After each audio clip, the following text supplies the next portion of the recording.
Hello sa Chronicles Recap. Bago tayo magpatuloy sa pagsusuri ng manhwa, nais kong ipakiusap sa inyo na mag-subscribe at i-like ito.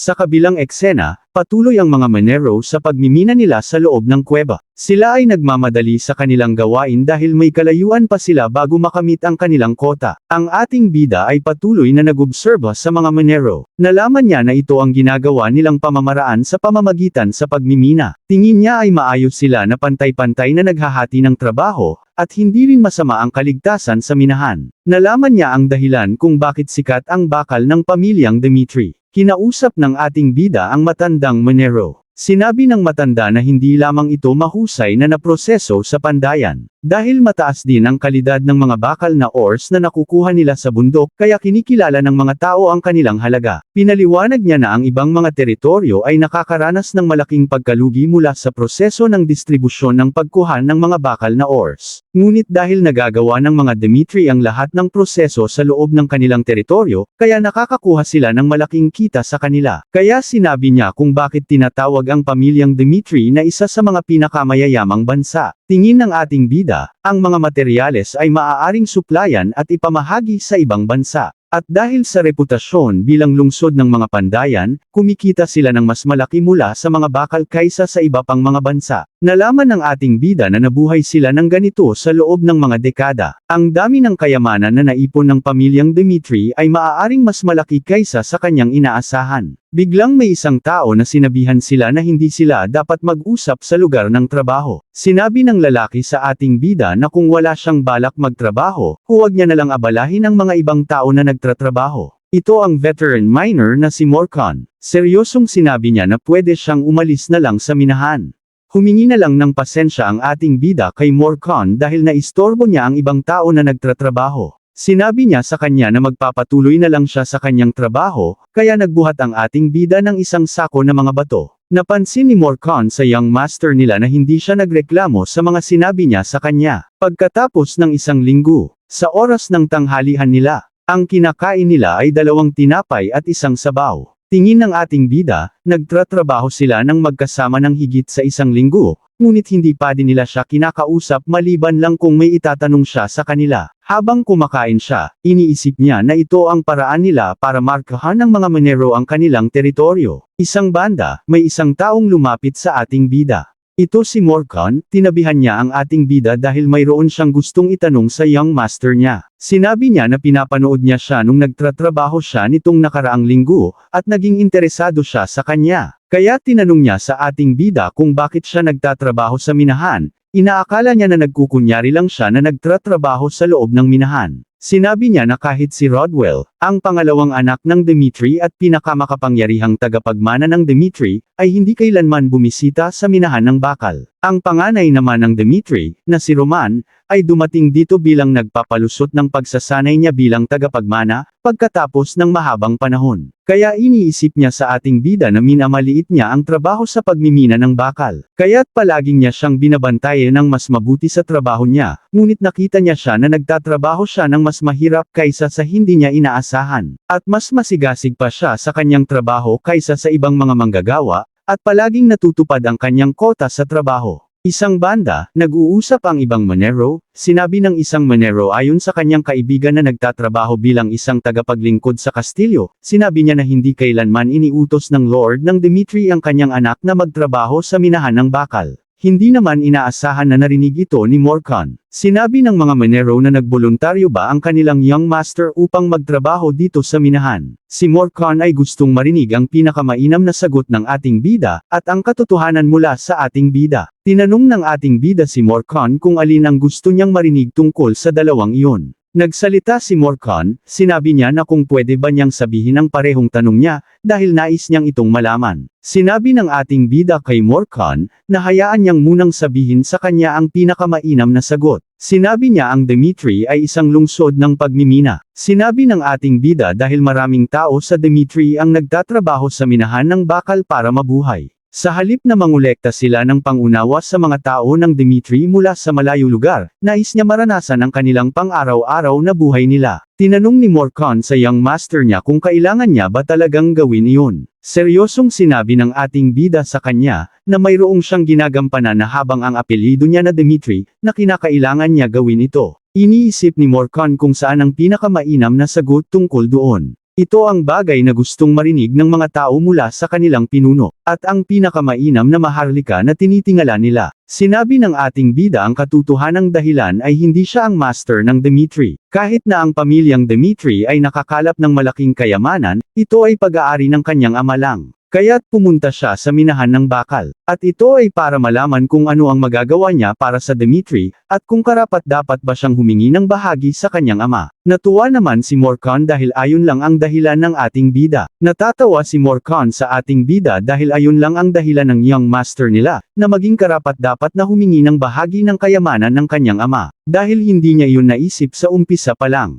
Dahil akala niya na pumunta siya rito dahil lang sa laban ng magkakapatid para sa tagapagmana sa pamilya. Tingin ni Morcon sa young master niya, na upang magtayo ng pundasyon ang ating bida, ay kailangan niyang pumunta sa minahan ng bakal, hindi sa pandayan. Masaya si Morcon dahil naiintindihan sila ng ating bida, sinabi niya na ibig sabihin alam niya ang kahalagahan ng trabaho na bilang pagiging manero. Kaya masaya si Morcon na sasagutin niya ang lahat ng mga tanong ng ating bida. Si Morcon ay taos-pusong sumagot sa ating bida na mga walang katapusang tanong. Dahil doon nakakuha ang ating bida ng ilang nakakagulat na impormasyon mula sa kanya. Sinabi niya ang saklaw ng minahan ng bakal ng Dimitri ay ang pinakamalaki sa kaharian. Dahil hindi sa pagmamalabis na tawagin itong pinakamalaki sa kontinente, lalo na ang mga hindi kilalang lupain na tinatawag na dulo ng kontinente sa labas ng Dimitri. Ang walang katapusang sakop ng teritoryo ng Dimitri, kung lahat ng iyon ay napaunlad nila, ang kayamanan na maaaring makuha ng Dimitri ay walang katapusan na pera na matatanggap nila. Sinabi ni Morcon, sa katunayan, kumpara sa kondisyon ng pamilyang Dimitri, ang produkto nito ay hindi gaanong kalakihan. Dahil ang bilis ng pagmimina nila ay bumababa dahil sa mga mapanganib na kondisyon ng trabaho, at ang pagbaba ng bilis ay direktang nauugnay sa pagbaba ng produkto. Dahil doon, nagbigay ang Lord ng Dimitri ng malaking suporta para sa kanilang kaligtasan. Ngunit ang trabaho sa pagmimina ay nananatiling mapanganib sa kabila nito. Dahil madalas ang lindol sa hilagang silangang mga kabundukan. Kaya tinanong niya kung paano kayang pigilan ng isang tao ang mga natural na sakuna tulad nito. Habang nag-uusap sila Morcon pati na rin ang ating bida, bigla na lang silang nakaramdam ng malakas na pagkalindol sa paligid.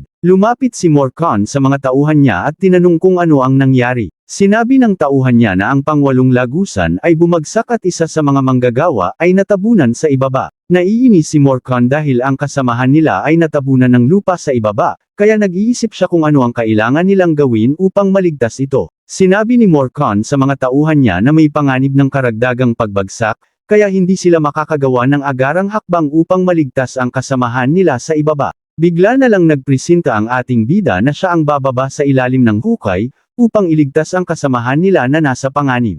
Nagulat si Morcon sa sinabi ng ating bida dahil hindi niya pwedeng gawin iyon dahil siya ang panganay ng pamilyang Dimitri. Kahit na isa siyang Aura Knight, magiging panganib pa din sa kanya kung bumagsak pa ang lagusan, kaya sinabi niya na dapat nilang malaman kung ano ang sitwasyon na kinakaharap nila. Seryosong sinabi ng ating bida kay Morcon, na magiging huli na iyon upang maligtas pa ang tao sa ibaba. Sinabi niya kanina na siya na ang bahala na magdadala ng pangalan ng Dimitri, at siya ang magiging responsibilidad na dapat niyang tuparin ito. Sinabi niya sa kanila na babalik din siya kaagad. Sinabi ng ating bida na ang kailangan na lang nilang gawin ay ihanda na lang nila ang pag-aasikaso sa mga nasugatan. Mabilis na bumababa ang ating bida sa malalim na hukay ng 8 lagusan ng minahan, upang maligtas ang natabunang nilang kasamahan gamit ang kanyang kakayahan. Sa ibang banda, may nakita silang kamay na umaakyat sa bangin. Biglang nagulat sina Morcon at ang mga tauhan nila sa nakita nila. Nagdiwang ang mga Manero dahil nagawa ng young master nila na iligtas ang taong natabunan sa 8 lagusan ng minahan. Iniutos ng ating bida na magdala sila ng isang splint kaagad dahil nabalian ng buto ang Manero. Binalutan ng ating bida ng benda ang Manero dahil nabalian siya ng buto sa binti. Napahanga si Morcon sa ating bida dahil hindi madali ang paggagamot sa isang nasugatan, ngunit iniisip niya na sanay na ang young master niya sa ganitong bagay. Sinabi ng ating bida na nagawa na niya ang pangunang lunas sa lalaki, kaya iniutos niya na dalhin ang Manero sa isang doktor. Sinabi rin niya na kung kailangan ng heal potion para makatulong upang magamot ang Monero, siya na ang bahala na magbabayad. Dinala ng mga Monero ang kanilang kasamahan sa pagamutan upang malunasan ito kaagad. Sinabi ng ating bida sa lahat ng Monero na kailangan nilang makinig sa kanya. Sinabi niya sa kanila na kailangan nilang tanggapin ang nangyaring aksidente ngayong araw na ito, dahil bilang isang Monero iyon ang kapalaran nila. Kahit gaano pa kahusay ang paghahanda nila, wala silang magagawa laban sa biglaang sakuna. Gayunpaman, sinabi niya na may paraan pa kahit mahirap ang trabaho nila dahil sa mga sakuna. Dahil siya ang nagdadala ng pangalan ng Dimitri, gagawin niya ang lahat ng paraan upang malutas ang mga problema nila sa hinaharap. Dahil gagamitin niya ang anumang kinakailangan niyang paraan upang makatulong sa kanila. Sinabi niya na hindi rin ito magtatagal ang mga problema nila. Sa kabilang eksena, sa opisina ni Baron Romero, tinatanong ng tatay ng ating bida kung nasaktan ba siya sa nangyari sa paglindol sa minahan ng bakal. Tumugon ang ating bida na okay lang siya. Tinanong ng tatay niya kung ano ang iniisip ng ating bida kung bakit niya ginawa ang napakadelikadong bagay na iyon. Sinabi ni Baron Romero sa ating bida na kahit siya ay isang aura swordsman, hindi niya mapipigilan ang isang natural na kalamidad na hindi niya kayang malabanan. Ngunit dahil sa kanyang walang ingat na kilos, muntika na siyang mawalan ng isang anak. Hindi niya iyon sinasabi sa kanya dahil siya ang panganay na anak ng pamilyang Dimitri. Sinabi niya sa ating bida na kahit na hindi niya siya anak, hindi niya kailanman tatanggapin sa anumang sitwasyon ang isang kalagayan kung saan ang dalawang buhay ay isinusugal para mailigtas ang isang tao. Sinabi ng ating bida sa tatay niya na ginawa niya lang ang dapat niyang gawin bilang isang nagdadala ng Dimitri. Pero ang tatay niya ay hindi na natiis ang galit kaya't nasigawan niya ang ating bida. Sinabi ng ating bida na kahit na kaya niyang bumalik sa nakaraan,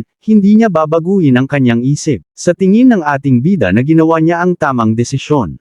Dahil nagkaroon ng aksidente sa minahan ng bakal, at sa sandaling iyon, bilang isang may apelyidong Dimitri ginawa niya ang tamang desisyon. Sinabi ng tatay niya na tumigil na siya sa pagtatrabaho sa minahan ng bakal. Naguguluhan si Romero sa anak niya, dahil hindi niya naman kailanman hiningi sa kanya na magtrabaho siya sa minahan ng bakal, at hindi niya din maintindihan kung bakit niya ginawa ang desisyon na iyon. Kung sinabi ng ating bida na mas gusto niyang magtrabaho sa pagawaan ng pandayan, hindi niya siya pipigilan sa desisyon niya. Sa tingin ng ating bida kailangan niya magtrabaho sa minahan ng bakal para maintindihan nila sila, at matuto sa lugar ng Dimitri. Ang lugar ng Dimitri ay nakilala dahil sa reputasyon sa kahusayan ng kanilang mga panday sa pagpapanday ng bakal. Gayunpaman, ang karamihan sa mga tao sa lugar ay nagtatrabaho sa mga minahan ng bakal para kumita, upang sila ay magkaroon ng pangkabuhayan. Kaya kailangan niya pumunta sa mga minahan ng bakal para maunawaan niya sila, at hindi sa mga pagawaan ng pandayan. Nabigla na lang si Baron Romero sa sinabi sa kanya ng kanyang anak. Tinanong ng tatay ng ating bida kung ano ang natutunan niya tungkol doon. Nalaman ng ating bida na ang mga tao sa minahan ng bakal ay nakakaranas ng kahirapan sa trabaho. Pero ang tatay ng ating bida ay mukhang walang alam kung ano ang nararanasan ng mga Monero nila. Sinabi ng ating bida noong nakita niyang labis na nag-aalala ang kanyang tatay sa kaligtasan at pagpapagamot ng mga manggagawa sa minahan. Maging ang mga manggagawa sa minahan ng bakal ay iginagalang ang kanyang ama. Gayunpaman, sa kabila ng mga pagsisikap ng mga Monero nila, ang pagmimina ay hindi nila maiiwasan ang panganib sa trabaho. Dahil hindi nila alam kung kailan mangyayari ang paglindol at pagkaguho ng minahan ng bakal. At ang mga insidente tulad ng nangyari ngayon ay nagpapaalala sa lahat ng panganib sa loob ng minahan ng bakal. Nagsalita ang tatay niya at sinabi na hindi siya bulag sa mga katotohanan ng mga nangyayari sa paligid, ngunit tulad ng sinabi niya, hindi ito isang bagay na maaaring mapigilan sa pamamagitan lamang ng paghahanda. Sumingit ang ating bida, dahil mayroon siyang ibang paraan upang masolusyonan ito. Minungkahi niya sa tatay niya na gumamit sila ng mga magical artifacts. Sinabi ni Baron Romero na maganda gumamit ng mga magical artifact para sa kaligtasan ng minahan, ngunit tinanong niya kung magkano ang palagay ng anak niya ang halaga ng mga artifacts. Upang maprotektahan ang buong minahan gamit ang mga artifacts, kakailanganin nila ng malaking halaga ng pera upang makabili sila ng ganun. Pero alam ng ating bida mula pa sa simula na mahal talaga ang mga artifacts, at ang epekto ng air shield artifacts ay hindi rin magiging permanente. Naguguluhan ang tatay niya dahil sinabi ng ating bida na kinakailangan pa rin nila ito. Sinabi ng ating bida, sa pamamagitan ng paggamit ng artifacts, hindi lamang tataas ang produksyon ng bakal, kundi hindi na rin kailangang limitahan ang pagpapaunlad ng mga hindi pa natutuklasang minahan ng bakal. Ito ay isang pagkakataon na dapat nilang pagkagastusan. Sinabi ng ating bida na malaki talaga ang halaga ng pagpapagawa ng mga artifacts. Ngunit kung kikita sila ng mas maraming pera kaysa dati, hindi ito magiging isang pagkalugi. At paano kung gumamit sila ng hiwalay na koponan na nakatuon sa kaligtasan upang mabawasan ang panganib, at pagkatapos ay gamitin ang bahagi ng kita para sa kapakanan ng mga manggagawa? Naintindihan na ni Baron Romero ang sinasabi ng ating bida sa kanya. Tila tapos na siya sa pagkwenta. Kaya, tinanong niya ang anak niya kung magkano ang dapat niyang ipuhunan. At sinabi niya na mas mabuti maging handa siya kung sakaling hindi totoo ang sinasabi niya. Sa kabilang panel, sa mundo ng murim kung saan may mahina at may malakas, at may dalawang grupo na kilala sa kanilang kakayahan sa pangangalap ng impormasyon. Ito ang Beggar Sect at ang Ignoble Clan na magagaling kumuha ng impormasyon sa mundo ng murim. Habang nangongolekta ng impormasyon ang Beggar Sect sa pamamagitan ng mga pulubi sa buong mundo, at nakikinig sila sa mga kwento ng mga tao sa paligid, ang ginagawa naman ng Ignoble Clan sa pamamagitan ng mga grupong nasa mahirap na kalagayan, binubuksan nila ang kanilang mga tainga upang mangalap ng impormasyon. Iniisip ng ating bida na tama ang pinili niya ang mga minero ng bakal imbes na ang mga pandayan. Tingin ng ating bida sa pamamagitan nila, makokontrol niya ang impormasyon sa hilagang silangang rehiyon. Sa pera at sa kapangyarihan ng kanyang ama, gustong itatag ng ating bida ang kapangyarihan ng pangangalap ng impormasyon ng Ignoble Clan sa mundong ito. Ngunit tingin ng ating bida na hindi pa din ito sapat dahil mayroon pa siyang kulang upang makamit ito. Dahil ang Information Guild ay hindi limitado sa hilagang silangan na rehiyon, at ang impormasyon mula sa buong kontinente ay kailangang din mangolekta. Dahil tingin niya ang mga tauhan ay hindi kayang hawakan ang impormasyon ng propesyonal, kaya kinakailangan niya ng isang tao na kukuha ng impormasyon mula sa labas, at aayusin niya ang mga impormasyon na matatanggap nila. At pagkatapos iugnay ang mga kalakalan ng Dimitri sa iba't ibang lugar upang kumuha ng impormasyon mula sa labas ng hilagang silangan rehiyon. Tingin ng ating bida na mayroong isang tao na angkop para sa pagkukuha ng impormasyon na kailangan nila. Pagkatapos ng digmaan, may narinig ang mga sundalo na hindi kapanipaniwala. Sinabi ni Chris sa mga kasamahan niya mula ngayon araw na ito, ituturo niya sa kanila kung paano gamitin ang mana at kakayahan sa paggamit ng espada. Sinabi sa kanila na ito ay isang regalo mula sa young master nila, kinagulat naman ito ng mga tauhan ng ating bida. Kaya sinabi ni Chris sa kanyang mga kasamahan na dapat silang mag-ensayo ng buong puso at kaluluwa sa ituturo niya sa kanila. Nilinaw niya kung paano ginagamit ang pamamaraan ng pagpapaunlad ng mana. Ito ay isang paraan ng pag-aayos ng espesyal na paraan ng paggamit ng mana, na hindi gaya ng iba na kinopya lamang mula sa palengke. Ito ay isang kayamanan na ang halaga ay hindi masusukat. Tingin ni Lucas na kahit na ang isang ama ay hindi tinuturo sa kanyang anak kung paano gumamit ng mana. Nagdududa si Lucas sa ating bida, na sigurado siya na ituturo nila sa kanila ang kanilang natuklasan nung nakatambay lang sa mga kalye ng palengke. Kahit gaano sila katapat sa ating bida, hindi pa sila nakabuo ng sapat na tiwala upang ibigay sa kanila ang isang kayamanan upang mapalabas ang mana sa katawan. Sinabi ni Chris na ang pangalan ng pamamaraang ituturo niya sa kanila ay ang Asura. Ibig sabihin ng Asura, isang demonyo ng larangan sa loob ng digmaan sa isang malayong lupain. Hindi mapigilan ni Lucas ang nararamdaman niya dahil sa mana sa kanyang katawan na unti-unting lumalabas. Sa ilang araw pa lang niya itong ginagawa,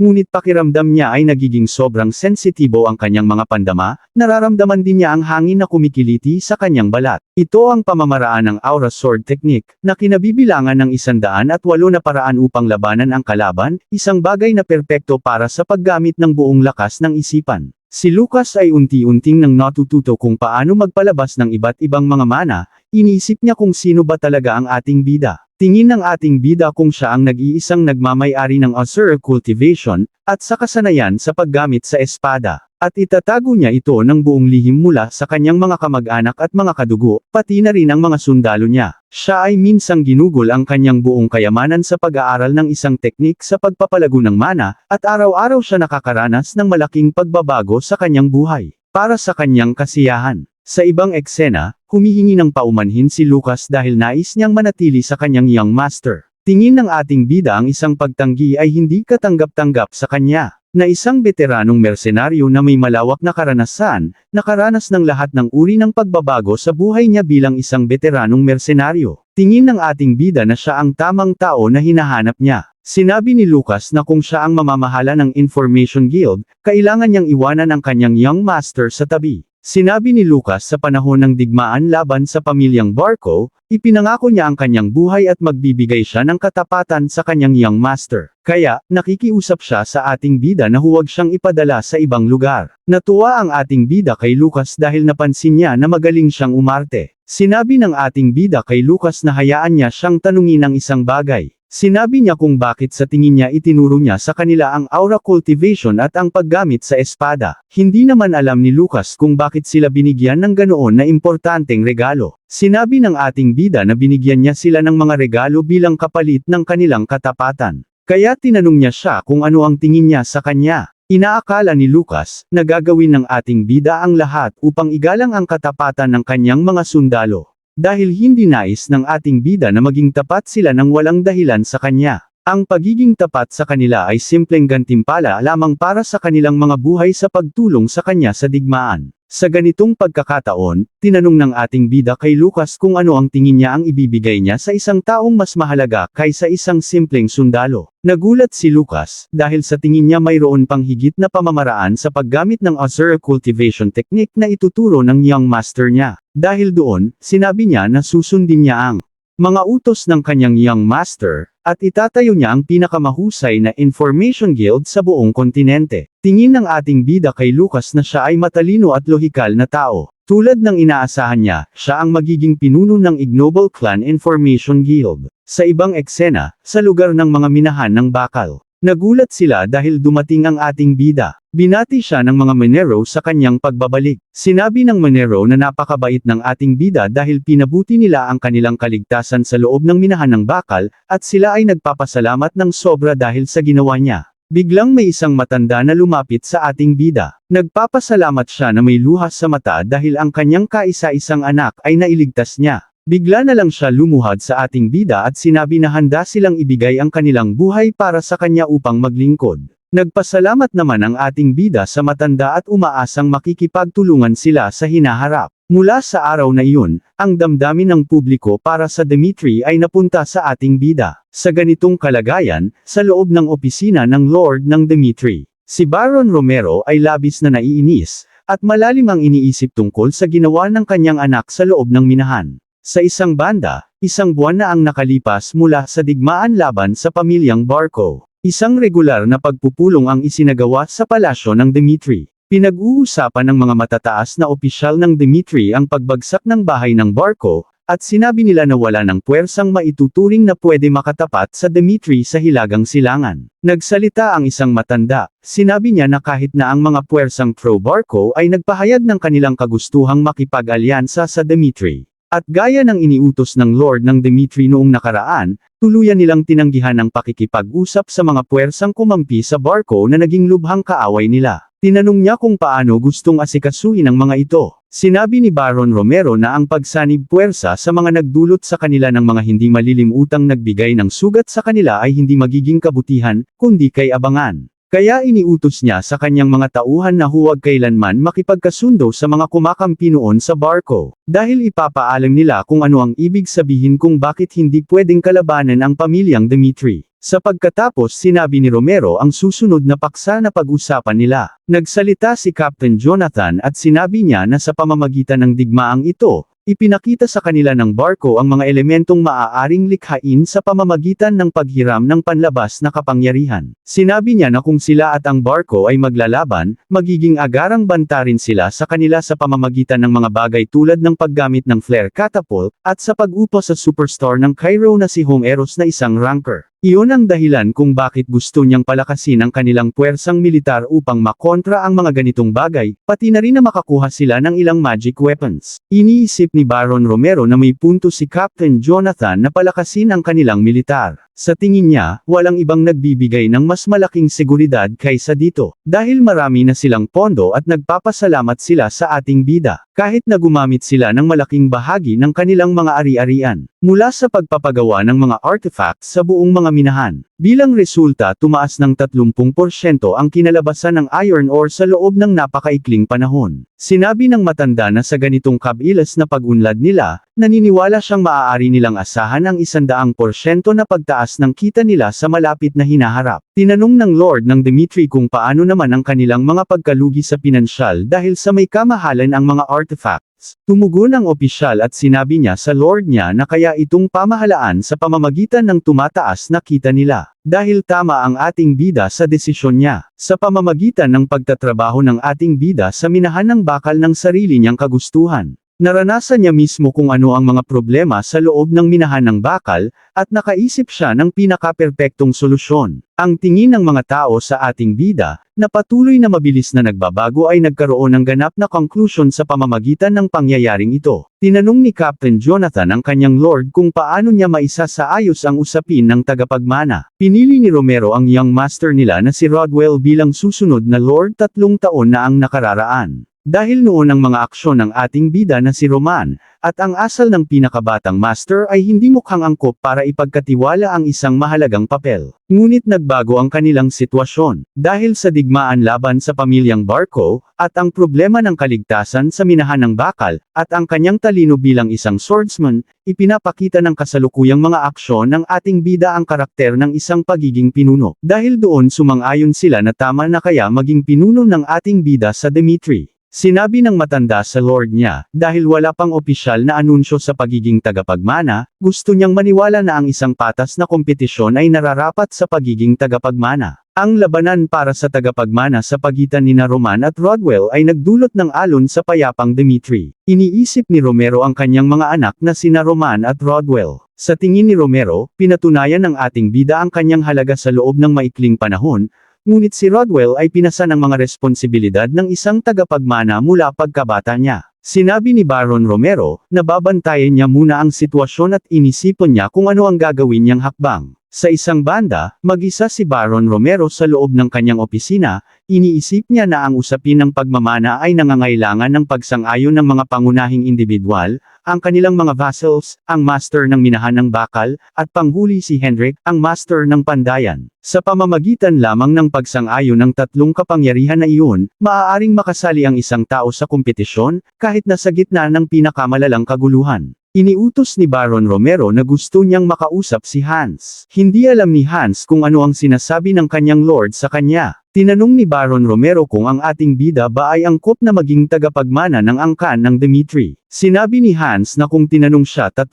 buwan na ang nakalilipas, ang sagot niya ay hindi. Gayunpaman, ang kasalukuyang young master niya na si Roman ay nagbago na. Mula sa nakita niya habang kasama niya si Roman, siya ay naging isang taong angkop na maging tagapagmana. Dahil doon, gusto niyang marinig ang sinasabi ni Hans kaya gusto niyang ipaliwanag sa kanya ang mga detalye. Sinabi sa kanya ng young master niya na siya ay magtatrabaho sa minahan ng bakal upang maunawaan ang mga tao ng Dimitri. Nalaman niya na ang ating bida ay mapagpakumbaba sa mga tao upang malaman ang kanilang nararamdaman. At hinarap niya ang realidad ng Dimitri habang nakikipag-ugnayan sa kanila. Sinabi ni Hans na ang kasalukuyang young master niya ngayon ay isang taong may malasakit sa kanyang mga responsibilidad bilang tagapagdala ng pangalan ng Dimitri. Naiintindihan naman ito ni Romero, at sinabi niya na maaari na siyang umalis. Iniutos niya na tawagin agad ang master ng minahan ng bakal dahil mayroon siyang gustong itanong tungkol sa insidente ng pagguho ng minahan ng bakal. Dumating na ang master ng minahan na si Jacob.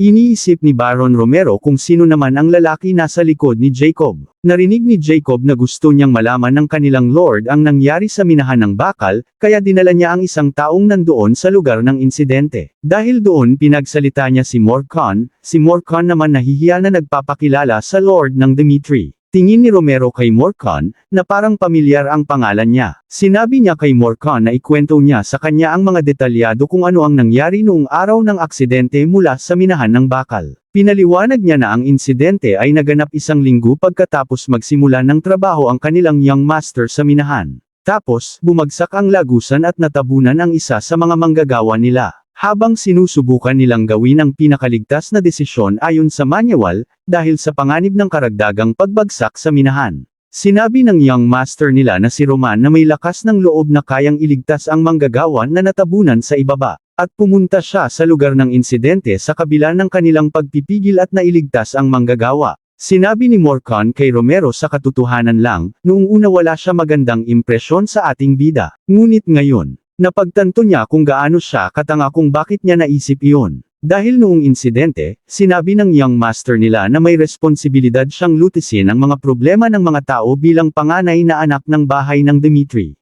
Ang iligtas ang manggagawa ay kagustuhan ng walang iba kundi ng young master nila mismo. Sinabi niya kay Morcon na kung tinatanong siya kung paano niya susuriin ang kanilang young master, nais niyang sabihin na siya ay isang tagapagmana na kanyang pinagkakatiwalaan at susundin ng buong puso. Tingin ni Romero, lahat ay sinasabing karapat-dapat ang ating bida na maging tagapagmana. Ngunit hindi pa rin niya magawa ang kanyang desisyon. Ang pinakamahalagang desisyon mula sa pandayan ay nananatili pa rin. Sa kabilang eksena sa pandayan ng Dimitri, sinabi ng isang panday sa kanyang master na may ilang bagay na hinihinging na ipinapaayos sa pangalan ng young master nila na si Roman. Tinanong ng panday kung ano ang gagawin nila.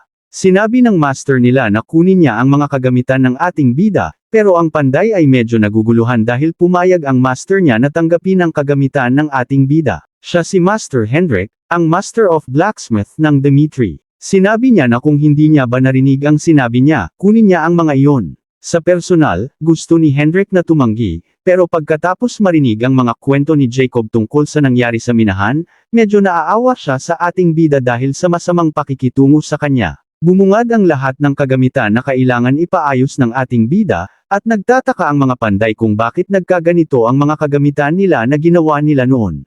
May isang espada na talaga namang kapansin-pansin, gawa ni Roman noong gumagawa siya ng bagong espada. Tiningnan nito ni Hendrik ang espada ng ating bida, at napansin niya na napakakinis ng itim na talim ng espada. Napansin din niya ang lakas ng pagpanday nito ay tamang-tama rin. Napansin din niya na ang mahigpit na pagkakabalot ng hawakan ay isang likhang sining din. Iniisip niya na ito ay isang mahusay na espada na bihirang makita kahit sa lugar ng mga pandayan sa Dimitri. Tinanong niya ang mga kasamahan niya kung saan nila nakuha ang sandata na hawak niya. Napansin ni Hendrik na ang pagiging sensitibo ng mana ay pambihira sa espada na hawak niya. Nalaman niya na kung ganito kalakas ang epekto nito kahit hindi nilalagyan ng mana, magugustuhan ng mga aura swordsman ang espadang ito. Sinabi niya na ipinagmamalaki niya ang pagiging pinakamahusay sa kontinente sa paggawa ng mga gawang bakal, ngunit ang pagpapahusay ng sensitibong mana ay isang ganap na ibang usapin. Tingin niya kailangan niyang tanungin si Roman tungkol dito. Sa kabilang eksena, natapos na ang pagkukumpuni ng mga sirang kagamitan ng mga tauhan ng ating bida.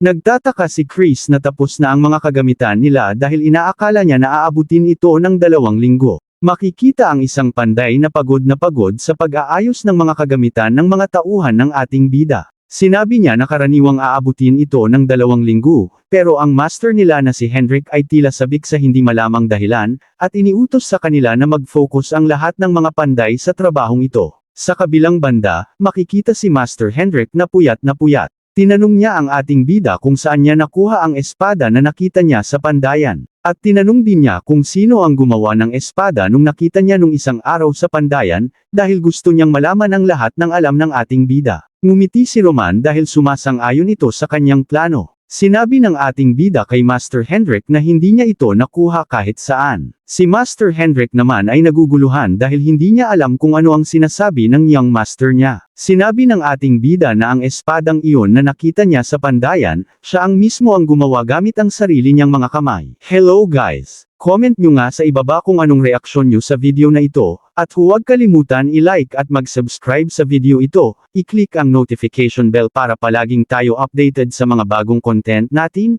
dahil sobrang laking tulong nito sa ating channel. Maraming salamat!